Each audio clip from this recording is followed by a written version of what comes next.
Hey everyone, you are listening to another episode of the All Things Private Practice. Today I have a really cool guest who is a CPA and a tax attorney in Charlotte, North Carolina. Daniel Rowe is also an autistic ADHDer, OCD as well, which I think is quite the combination when we're talking about, like, a lot of you have reached out to me asking, do you know any neurodivergent affirming tax professionals? Well, here we go. His firm advises large and small businesses that operate in the space of making people feel good, moved, and this includes focusing on therapists, doctors, coaches, and others who sell their time and their expertise to help improve their clients' lives. So, Daniel, I'm really excited to have you on here because it's a very unique perspective to have both the CPA and tax attorney advice and thought processes. A lot of our guests who listen own small businesses. And I think a lot of them would say, like, I'm not really a business owner, or I'm not equipped to be a business owner because I didn't learn anything about it in school, which is the case for so many medical and mental health professionals. So, can you tell us a little bit about anything I missed in your bio that you feel is important? And also just why you decided you really wanted to focus on this demographic in your business? So one thing I will add that kind of goes along with my bio is another area I practice in is estate planning. And I do that with a lot of people that own their own businesses, own their own practices, have young children. So that's something I do for people in North Carolina and California, where I'm licensed to practice law. Oh, okay. So yeah, going to the question overall, I guess I can step back for a second and say that I'm recently my own business owner. It's been a little over a year and a half since I started my practices. And before that, I spent all my career working in bigger firms, bigger businesses. What I was able to see as I took myself out of that world was that a lot of the ways that my brain works and the things that make me good at what I do don't necessarily parallel with what's expected a lot of times at the big firms or the big places. And so that was eye-opening, and it's also allowed me to tailor the way I do my work and the clients that I work with to better serve both the way I work and the way they work. That's a great point and perspective. And I imagine that so many people, myself included, who are listening, had similar experiences if they worked in a corporate structure, community mental health, a medical setting, or practice or group practice where maybe the workplace culture was not neurodivergent affirming, where they had to be there 9 to 5, regardless of when they got their work done, or how their sleep was impacted, or how their sensory systems were impacted throughout the day. And then you had to sit in certain meetings that, like, felt like meetings about meetings. And then you were like, I just want to get the fuck out of here. Like, what is happening? This doesn't feel like me.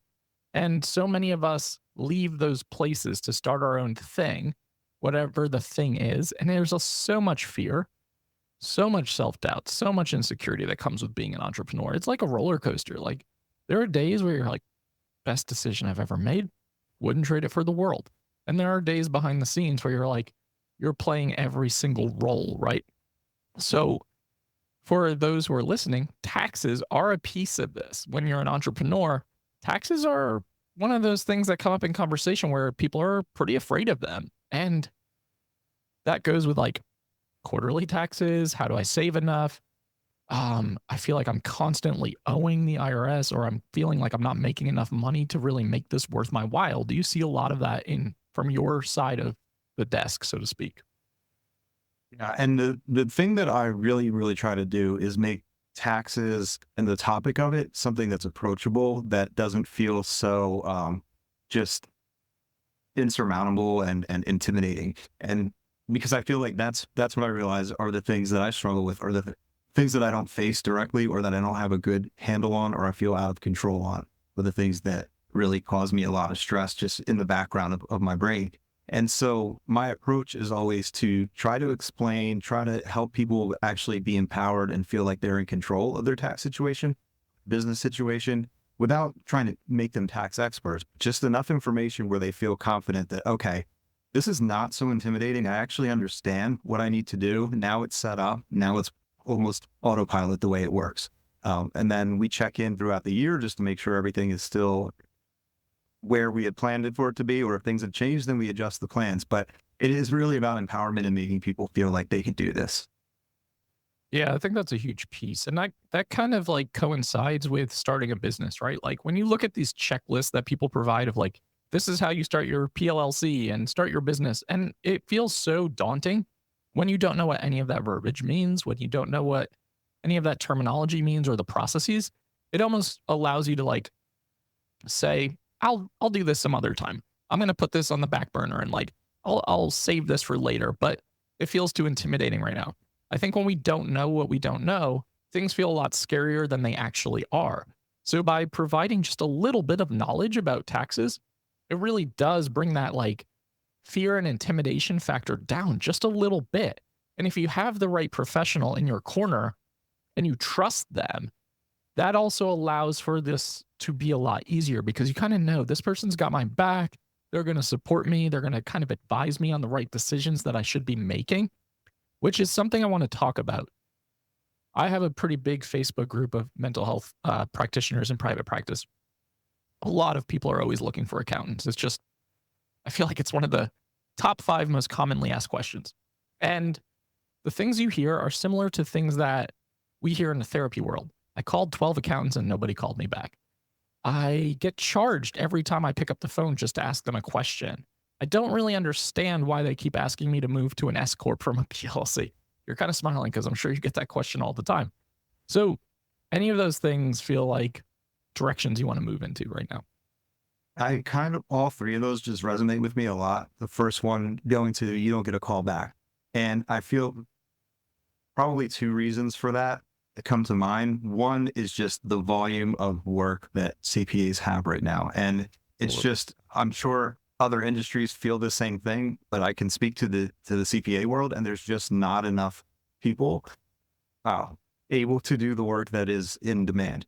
And so maybe that is part of the reason for lack of a callback. The other one I think is one thing I realized, again, having my own practice and stepping back from working with so many other people, I was able to reflect and realize that a lot of the people I work with, I believe, are also neurodivergent and spend a lot of time masking, trying to go with the flow. And I think some things like calling people back are just difficult. I struggle with that sometimes too. I go through periods where I just want to check out and I don't really want to communicate with the outside world for a minute.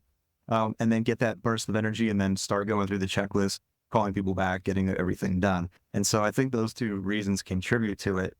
And the other, you mentioned just why to convert from one type of company to the other. And that type of thing does feel intimidating.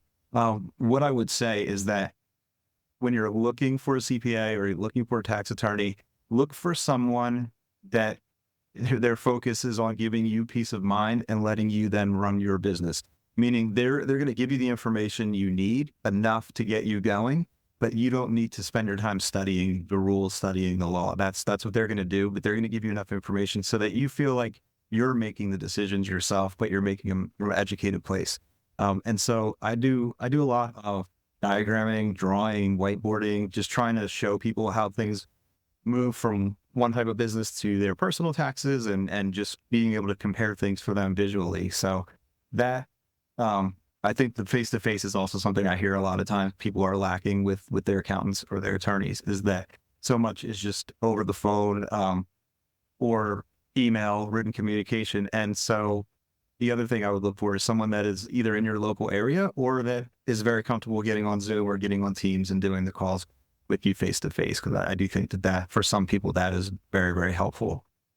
And then the part about the getting billed for little questions here and there, that is a concern. And I think both sides of the equation struggle with that. So the professional doesn't want people not to call them and wait until they've already done something and now we're trying to fix it. But the practitioner doesn't want to call and get charged for the time spent. So most of my engagements and the way I arrange things are on fixed fees, where it's almost, certain things are almost a menu pricing where you know exactly what it's going to be. I account for the fact that I'm going to be doing check-ins, phone calls, these quick questions here and there type of things. That's all built in so that when you have a fixed price, and we also break it down for some if they prefer to do it monthly. So I say, this is the total cost, but we're just going to do it over 12 months in periodic So you have the same payment every month instead of getting hit with a big bill at tax time, or when all the work's being done. So yeah, that's part of the way we deal with those concerns. So those are three great answers. I want to unpack each one and I want to track them in my mind. It's trying to keep track of what you were saying. Um, First, the phone call piece.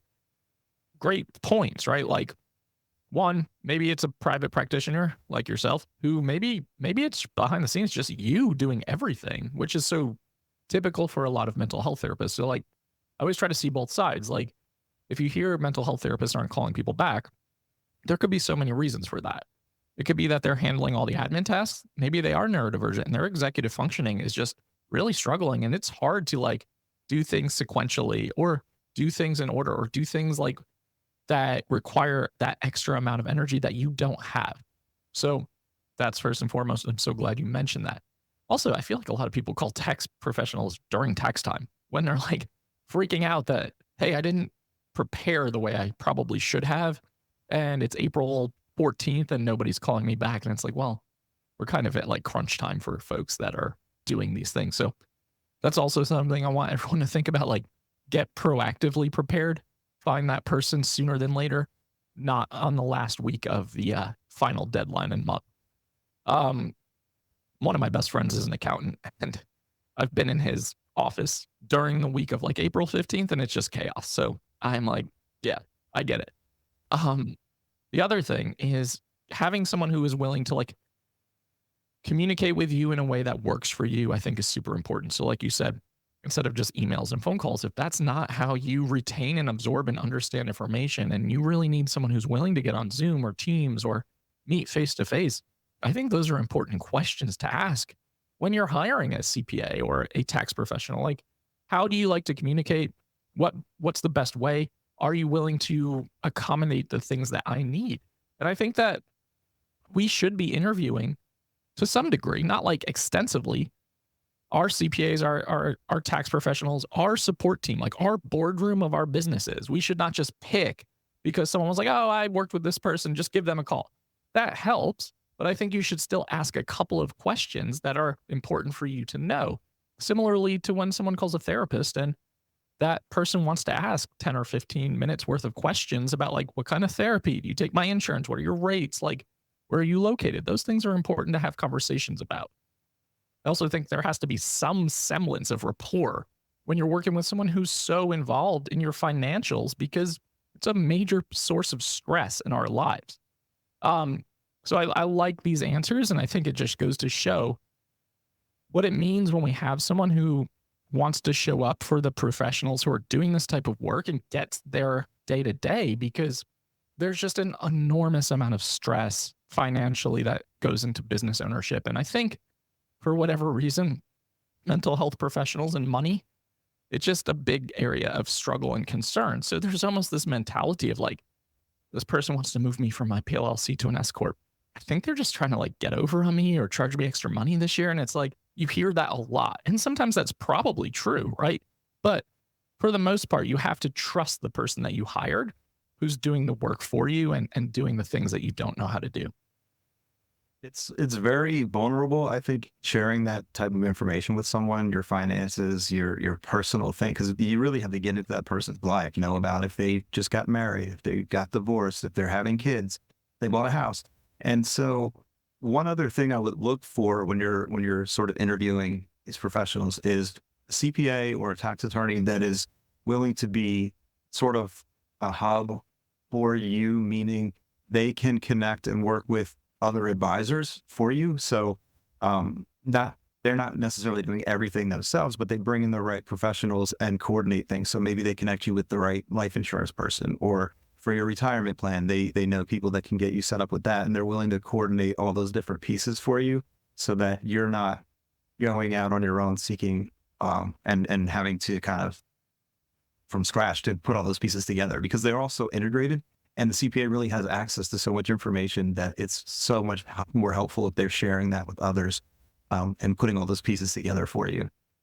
Yeah, I agree 100%. It's a hell of a lot more helpful to ask your CPA, do you have recommendations of people you work with or work closely with or recommend, opposed to just Google searching like life insurance near me or retirement planning near me. because you just never know who you're going to connect with. And, Right. it's nice to have that team kind of synced up so that you can kind of all look at things together from that perspective. One thing that comes up a lot, bookkeeping. Um, your thoughts on, should that be something your CPA is handling? Should that be something you're outsourcing? Should you be doing that yourself? There's so many thoughts on this, and like people really struggle with the concept of like, I just have a Google spreadsheet. Well, like I'm just tracking my expenses on there. I hear that a lot, which is fine when you're starting out to some extent, but like as you grow, bookkeeping is very important. I agree. And I don't like to give this type of answer, but I will say that it sort of depends on your situation and how complicated or what you have going on.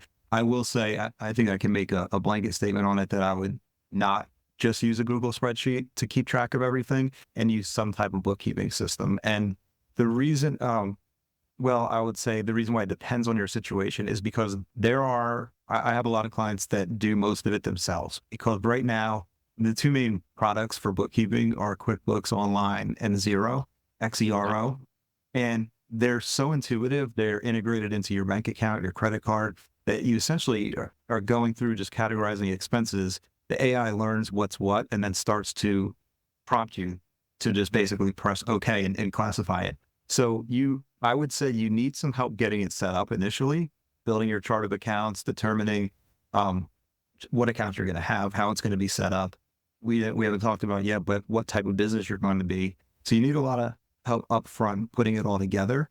But then a lot of it can be run on a regular basis without some professional oversight. However, I would recommend that you still do have a CPA, ideally a CPA that works with a bookkeeper, that looks at your financials on, if not monthly, then a quarterly basis and goes over them with you. Because there's so many opportunities that come up and they get missed when you don't know what your income is at a given point in time during the year. And we're waiting till the end of the year to start figuring out estimated payments or retirement plan contributions. And so to be doing that stuff periodically, but you need good data to do that. So I would say a lot of it can be done yourself, but there should be some oversight by a professional that can check in, get things cleaned up, make sure everything's on track. Yeah, I agree. 100%. I know when I was a sole proprietor, not making a ton of money when I first started out, my bookkeeping was pretty simple. Now that I own 3 businesses and there's income coming in from all these sources, it's like, if I was going to try to do that without like support or oversight or at least some accountability or check-in, it would be a disaster. And when my accountant got my stuff at the end of the year, he'd be like, yeah, we need to fix so much of this. So thinking about that again, proactively, getting prepared and really putting these systems in place to set you up for success financially. We can kind of touch base on business structure. I know that's something that really confuses people too. I think that like starting off, everyone always says, and this is state dependent. Everyone who's listening, all of your states have different laws. So I can't speak to all of those things. But I know there's the big debate of like, is it a sole proprietorship? Do I start as a PLLC? What is an LLC versus PLLC? And I can answer all those questions pretty simply. When people start talking about like, I'm going to hire LegalZoom to help me set up my PLLC or this entity or this entity or this entity. What are your thoughts on that? Okay. Let me use the out first. Like, this is like a sole owned, pretty straightforward, cut and dry, black and white. I'm opening a private practice. It's not like I have 20 employees in different states. So the convenience about LegalZoom is that you can just do it all online. You don't have to interact with a person. It's affordable. It's low cost. So you can kind of just get it done and checked off your list. The downside and why there are times where I say, I think you can use LegalZoom and get your stuff done. Why I typically don't is because you're missing the understanding piece. You're missing the thought that goes into what you should be doing, what type of business you should be, what the implications are. And so you're missing that educational component at the very time that you're forming your business, right? So you really need someone that can guide you, that can explain everything that's going on. It may be a case where they explain these things to you. Now you know what you want to be. And you go to LegalZoom to get the documents created. I mean, that's people do that as well. But I think you need some explanation and some understanding of what you're getting into at the beginning that needs to come from directly from a person. Yeah, I agree with that. And if, for our neurodivergent folks who are listening, I think that's super important. The understanding component is really crucial because otherwise, I think we have this propensity for like, I need to know the why. And if we don't know that when we're running our businesses, it almost feels like our businesses are running us and not the other way around. So just ensuring that you have confidence in talking about this stuff. It doesn't mean you have to know all of the ins and outs, but you should at least know why you're deciding to be a sole proprietor, why you're creating a PLLC, why you're switching to an S Corp. Like these things are important to know. It's not the sexy part of business ownership by any means, but I think we have to spend a little bit of time trying to have an understanding or at least have, again, that like boardroom of people and supports, whether it's an attorney, a CPA, a financial advisor, etc., who are advising us on what decisions we should be making and why we should be making them. Super important. And I think I learned a lot starting my practices in North Carolina. So we moved from California. I was licensed in California, had to get licensed in a different state, and then had to go through the process of what type of entity can I be? There's restrictions on what you can name your practice depending on which board is approving it. And so just going through those steps was very educational for me because I had previously worked at other accounting firms or at other law firms. I didn't have to go through that process. So doing that, I learned a lot. And that's actually what got me into really wanting to start to do this for other licensed professionals because it is intimidating. It's confusing. It was super confusing to me. I had to sort out a lot of stuff, talk to a lot of different people. I finally put it all together. And now with that information, I feel like I can share that with others in an easy to understand way and get them going. Because I think one of the things that holds people back from starting their own practice, I think you touched on this earlier, but it really is, what am I getting into? What do I need to be aware of? How am I going to handle all these different things that I don't know about? Who can I even go to for help? And I do think there's a lot of people that can help you, but the CPA is one of the keys just because they are so involved in all the aspects of the business and can connect you to other people that can help with those other things like the insurance, the retirement plans, that kind of thing. I agree 100%. I think the CPA is like foundational. Because there are things like as you grow your business, you can start adding different components. Like, okay, I want to add a biller. Okay, I want to add a marketing team. Okay, I want to add this. But I think from the starting point, like there are things that you should really have in place, and a CPA is something that, or someone I always say should be a priority because it's very different running your business than doing your taxes on TurboTax. Like it's just very different. Understanding deductions, maximizing them, protecting yourself, understanding like where your money is going, how much you should be saving. Here's so many horror stories of people who are like, I got to the end of the year and I ended up owing like $30,000 more than I thought I was going to. And now I'm in this repayment plan with the IRS and I can't catch up. So I'm just going to go back to an agency job where I know what to expect every single paycheck. And I just feel like it's so defeating when you hear stuff like that because that stuff is preventable if we have the right education and tools in place. Well, this was a great conversation, Daniel, and I appreciate you sharing this because I think this is one of those conversations that we could have like extensions of and go down different pathways because we're just really scratching the surface. But I think that's important to have someone who you hire as your CPA who can help you scratch the surface, who can help you better understand all of these components for your business. So glad to know you're out there. Glad to know you're in North Carolina, 2 hours away from me. And it's also always nice to meet more neurodivergent business owners who are doing the thing and figuring out ways to best support their systems. And for everyone listening, where can they find you? How can they connect with you? What's the best way for them to start working together? There's two different ways depending on what they need. And if it is CPA and accounting support, they could go to drowetax.com. It's DROWE tax.com. If it's legal advice, if it is business formation and estate planning, they can go to drowlawgroup.com and find me there. Also on LinkedIn, Facebook, all those things. I can add one thing to what we just talked about a minute ago, if that's all right. Cool. Yeah. So going back to kind of getting everything set up and setting up your accounting system, one question that people ask me when they're sort of interviewing me to work with them is, do you work with other businesses like mine, or what type of businesses do you work with? What industries are you practicing in?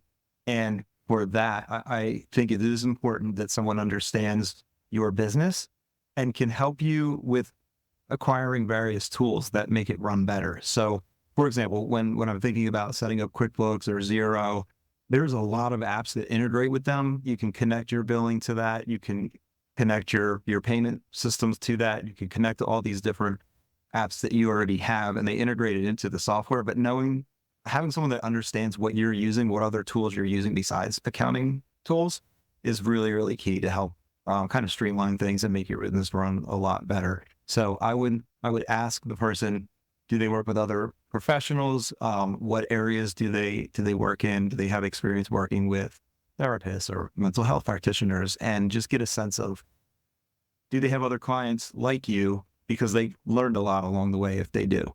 Just want to ask that. I think that's a great piece of advice too. And people are pretty often asking that, like, do you know any accountants who work with private practice therapists, specifically? And I think it's important to have a good understanding of the day to day and the world that you're in. So really, really important point. Want to thank you for coming on and just sharing your advice. All of Daniel's information will be in the show notes so that you can have easy access to all the links that he provided, and you can connect with him for either legal advice or tax planning purposes. Thanks again for making the time. I appreciate you having me. Thank you. To everyone listening to the All Things Private Practice podcast, new episodes are out every single Saturday on all major platforms and YouTube. Like, download, subscribe, and share. Doubt yourself. Do it anyway. We'll see you next week.